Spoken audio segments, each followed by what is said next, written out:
नमस्कार, मी doctor Isha. Doctor ईशाच पॅलेटमध्ये आपल्या सगळ्यांचं मनःपूर्वक स्वागत आहे.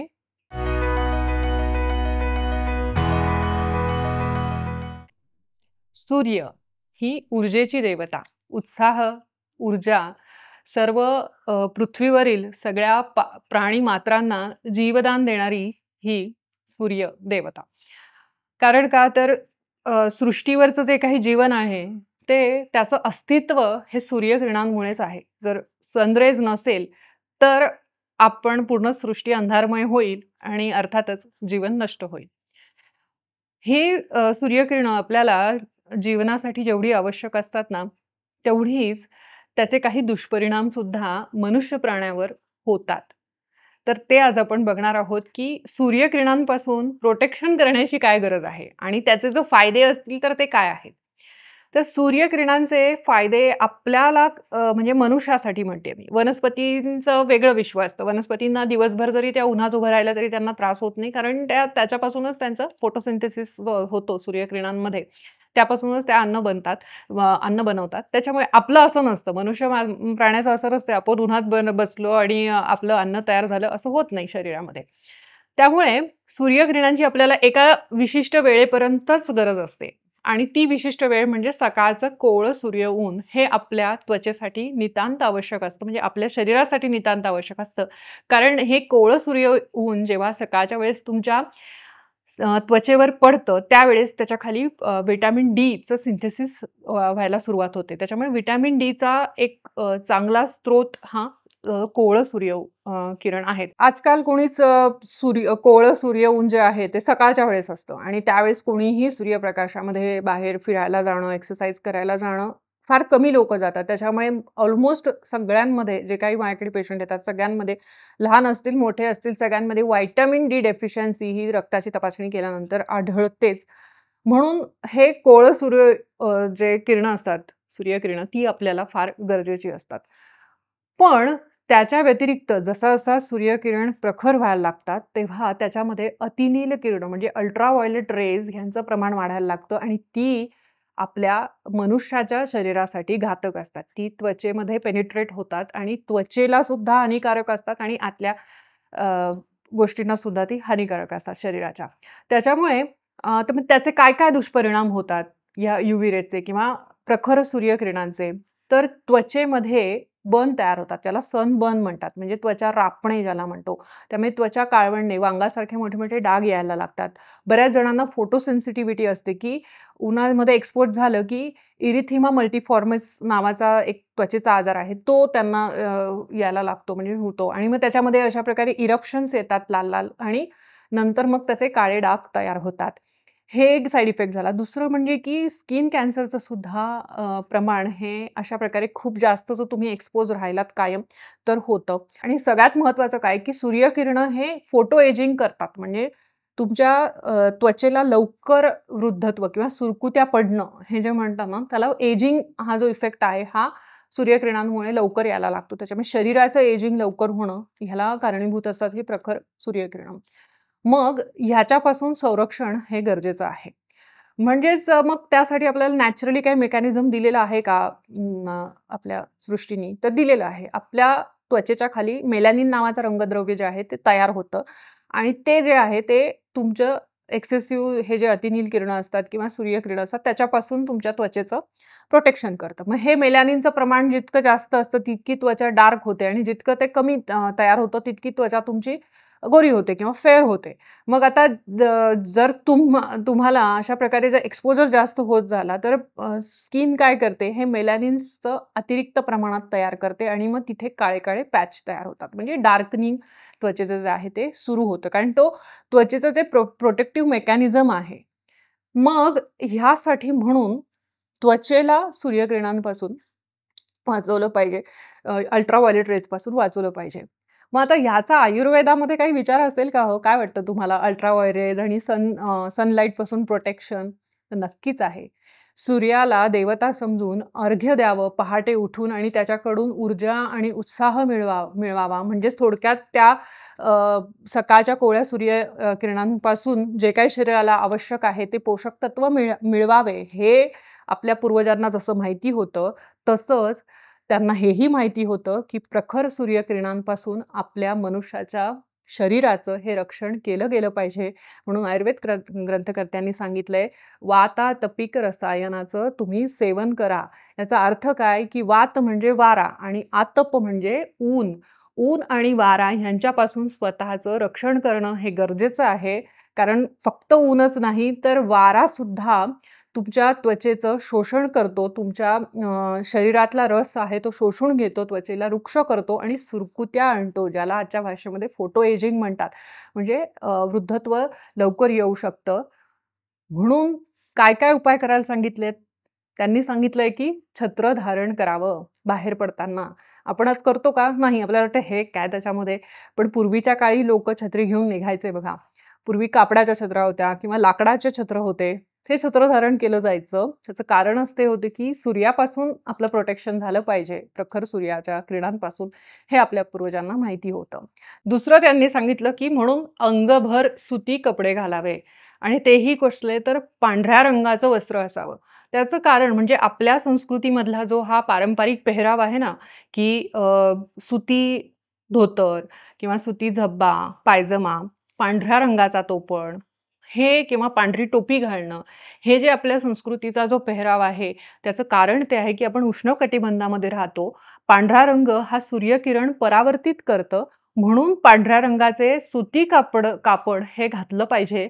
म्हणजे तुमचं सूर्यापासून अधिक जास्त रक्षण होईल, त्याचा त्रास तुम्हाला होणार नाही. आणि पाश्चिमात्य देशांमध्ये काय असतं, तिकडे सूर्यप्रकाश हा फार रेअर असतो, विरळ असतो. कितीतरी दिवस सूर्यदर्शन त्या लोकांना होत नाही. -डिग्रीजमध्ये टेम्परेचर असतं, इतकी थंडी असते. त्यामुळे ते लोकं काळे तिथे तुम्हाला कपडे दिसतील, जाड-जाड कोट, जाड-जाड काळ्या पॅन्ट. त्यामुळे काळं आणि निळं ह्या 2च कलर्स तुम्हाला जास्त करून त्यांच्या पेहरावामध्ये दिसतील. कारण काळा रंग हा जास्तीत जास्त उष्णता शोषून घेतो, जेवढे डार्क कलर असतात तेवढे.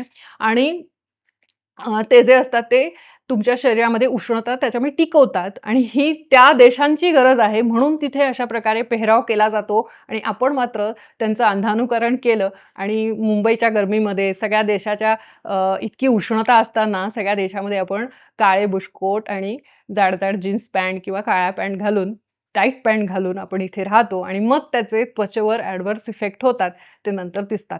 म्हणजेच किती सूक्ष्म विचार आहे आणि म्हणजे आपली ज्या संस्कृतीतला जो पेहराव आहे, त्याचा म्हणूनच अभिमान बाळगा, की त्याच्यामागे काहीतरी शास्त्रीय कारण आहे. पुढचं येतं ते म्हणजे की सनस्क्रीन लावणं आणि सनब्लॉक क्रीम लावणं. आता सनस्क्रीन आणि सनब्लॉक क्रीम ह्याच्यामध्ये काही फरक आहे का? तर निश्चित आहे. म्हणूनच हे 2 वेगवेगळ्या कन्सेप्ट्स आहेत. सनस्क्रीन म्हणजे काय? तर सनस्क्रीनमधले जे काही घटक असतं, जेव्हा आपण ती त्वचेला लावतो, तेव्हा ती जी सूर्यकिरणं असतात, ती सगळे शोषून घेतात आणि त्वचेपर्यंत ती जाऊ देत नाहीत. दुसरं सनब्लॉक क्रीम काय करतात, तर एक प्रकारे फिजिकल बॅरियर क्रिएट करतात आणि ते जी सूर्यकिरणं जी असतात, ती परावर्तित करतात, म्हणजे रिफ्लेक्ट करतात. त्यामुळे काय होतं, की त्वचेमध्ये सूर्यकिरण एंटर करू शकत नाही. म्हणजे अशा प्रकारे दोन्हीही क्रीम ज्या असतात, त्या तुमचं सूर्याच्या किरणांपासून रक्षण करू शकतात.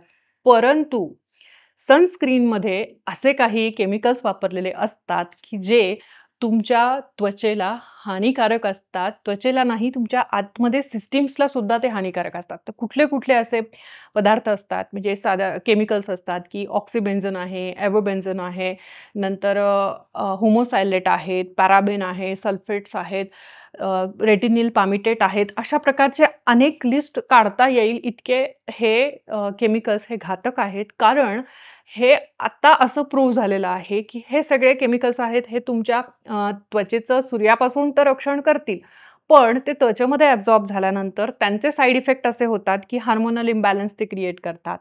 रिप्रोडक्टिव्ह सिस्टमवर ते परिणाम करतात, तुमच्या प्रजनन संस्थेवर ते परिणाम करतात आणि सगळ्यात महत्त्वाचा त्यांचा साइड इफेक्ट म्हणजे इरिटेशन स्किनला होऊ शकतं. सेन्सिटिव्ह स्किन असेल तर अजून जास्त इरिटेशन होतं.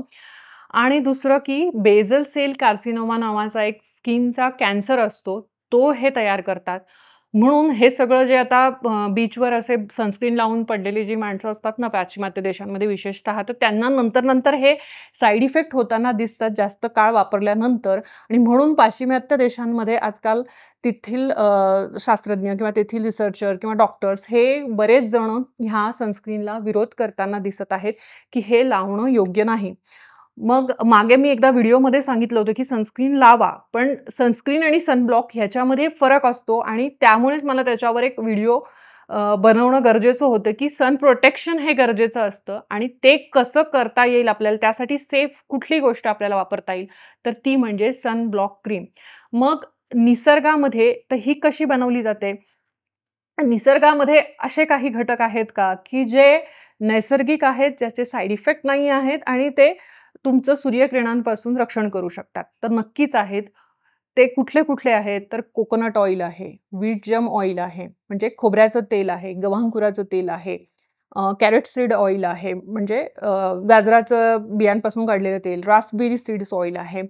पुन्हा तुमचं टिटॅनियम, झिंक ह्या गोष्टी ज्या आहेत ना, ह्या निसर्गामध्ये आढळतात आणि ह्या दुष्परिणाम न करता तुमच्या शरीराचं सन रेजपासून प्रोटेक्शन करू शकतात.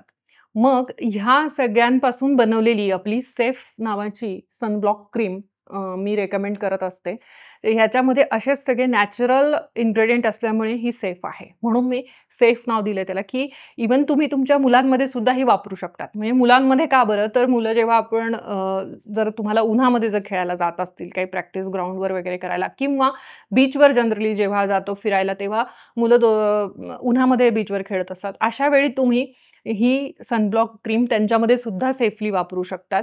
तर ह्याच्यामध्ये आपण ऑल स्किन टाइप्ससाठी पण बनवली आहे. ड्राय स्किन ज्यांची खूप असते त्याच्यासाठी सुद्धा आहे आणि ऑइली स्किनसाठी सुद्धा आहे. जनरली उन्हाळ्यामध्ये जेव्हा खूपच जास्त चिपचिप होते त्वचा, त्यावेळेस आपण ही ऑइली स्किन साठी जे आहे ती रेकमेंड करते मी.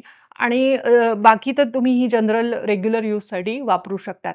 त्यामुळे सनब्लॉक क्रीम ही कशी वापरायची? तर सुरुवातीला मी मॉइश्चरायझर मागे पण रेकमेंड केलं होतं, की डीप टिश्यू रिपेअर क्रीम किंवा मंजिष्ठा मॉइश्चरायझर ह्यापैकी एक तुम्ही लावू शकतात. जर तुमची ड्राय स्किन असेल तर डीप टिश्यू रिपेअर क्रीम लावा आणि जर तुमची ऑइली स्किन असेल तर मंजिष्ठा मॉइश्चरायझर लावा. पण मॉइश्चरायझिंग इफेक्ट देणं फार गरजेचं असतं आणि त्याच्यानंतर ही सनब्लॉक क्रीम लावा. जर तुम्हाला बाहेर कुठे जायचं असेल, उन्हामध्ये जायचं असेल, दिवसा जायचं असेल, बाहेर पडायचं असेल तर ही लावा. आणि त्याच्यानंतर मग तुम्हाला काही समजा त्याच्यावर प्रायमर लावायचा असेल, फाउंडेशन लावायचं असेल, जर तुम्हाला काही बाहेर कुठे फंक्शनला जायचं असेल, तर तेही तुम्ही तुमचे मेकअप कॉस्मेटिक प्रॉडक्ट त्याच्यावर वापरू शकतात. तर अशा प्रकारे सूर्यापासून प्रोटेक्शन करणं किंवा सनस्क्रीन आणि त्याचे दुष्परिणाम आणि त्याच्यासाठी काही सेफ ऑप्शन आपल्याला अवेलेबल आहे का? ह्याची आज मी तुम्हाला शास्त्रशुद्ध माहिती दिली. तर ही आपली सेफ सनब्लॉक क्रीम तुम्हाला कुठे मिळेल, कशी मिळेल? तर इथे स्क्रीनवर जो नंबर डिस्प्ले होतोय त्याच्यावर तुम्ही ऑर्डर करा. तुम्हाला कॉन्टॅक्ट केल्यानंतर तुम्हाला ती जरूर मिळेल किंवा आपली जी वेबसाईट आहे www.drishazpalet.com त्याच्यावरून सुद्धा तुम्ही ही कॉन्टॅक्ट करून ही सनब्लॉक क्रीम ऑर्डर करू शकतात. तर ही शास्त्रीय माहिती तुम्हाला कशी वाटली मला जरूर कळवा. कमेंट, लाईक आणि व्हिडिओ शेअर जरूर करा. चॅनल सबस्क्राईब करा. जास्तीत जास्त व्हिडिओ शेअर करा जेणेकरून जास्तीत जास्त लोकांपर्यंत ही शास्त्रीय माहिती पोहोचेल आणि त्यांना याचा फायदा होईल. सनस्क्रीन ह्या मुख्यतः मुलांमध्ये अजिबात वापरू नका. जर तुम्हाला सनस्क्रीनच वापरायची असेल तर सनब्लॉक क्रीम अदरवाईज सेफ आणि रिझनेबल ऑप्शन आहे. तर अशीच शास्त्रशुद्ध माहिती घेऊन पुन्हा भेटूयात. तोपर्यंत नमस्कार.